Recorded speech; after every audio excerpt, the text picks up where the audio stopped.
سیکھنا یہ ہے، سمجھنا یہ ہے، بن دیکھے کا معنی کیا ہوتا ہے۔ میں اس کو عموماً ایک مثال سے سمجھاتا ہوں، وہ مثال ہمارے لیے ایک تفصیل سے، پھر اس کا معنی ہمیں سمجھ آ جاتا ہے۔ خلیفہ ہارون رشید اور اس کی بیوی ملکہ زبیدہ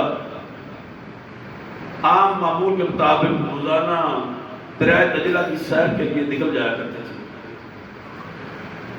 تو کچھ دن وقفہ آیا تو خلیفہ صاحب نے کہا، بادشاہ وقت تھا، اپنی بیگم کو کہنے لگا، بیگم آج چلیں، جیسے ہم شام کو ایوننگ واک کرنے جاتے ہیں، آؤ چلیں ہم ایوننگ واک کرنے چلتے ہیں۔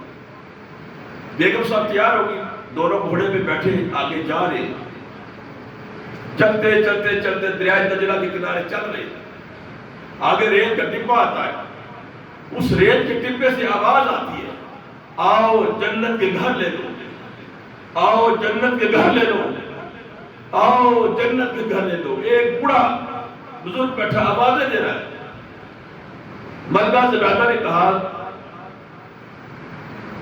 اپنے خاوند کو، چلیے دیکھتے تو صحیح ہے کون جنت کے محل بیچ رہا ہے۔ دونوں میاں بیوی جب اس کے پاس پہنچے، دیکھیں کہ بزرگ ہے۔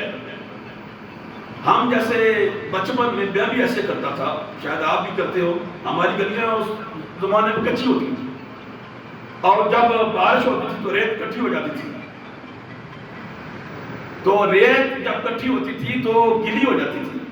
ہم بچے کیا کرتے تھے، اپنا پاؤں ریت پہ ڈال کے اوپر ریت ڈال دیتے تھے اور پاؤں کو باہر نکالتے تھے، وہ چھوٹا سا گرودہ بن جاتا۔ وہ بزرگ اسی طرح چھوٹے چھوٹے گرودے بنا کے تو کہہ رہا، آؤ جنت کے گھر لے لو۔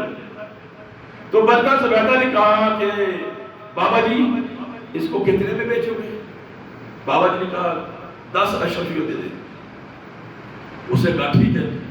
ملکہ زبیدہ نے نہ یومین نہ بالغیب، وہ اس مثال کے ذریعے سمجھا رہا ہوں، ملکہ زبیدہ نے وہ 10 اشرفیاں نکالی، اس بابا جی کو دی، تو بابا جی نے ایک گھر جو بنا ہوا تھا اس کو پاؤں سے مسمار کر دیا، کہا جاؤ بی بی تیرا جنت کے گھر بن گیا، اور وہ 10 اشرفیاں دریائے دجلہ میں ڈال دی۔ اب بادشاہ سلامت صاحب جب واپس آئے، راستے میں اس نے اپنی بیوی کو کوسنا شروع کر دیا، اس نے کہا کتنی پاگل ہے،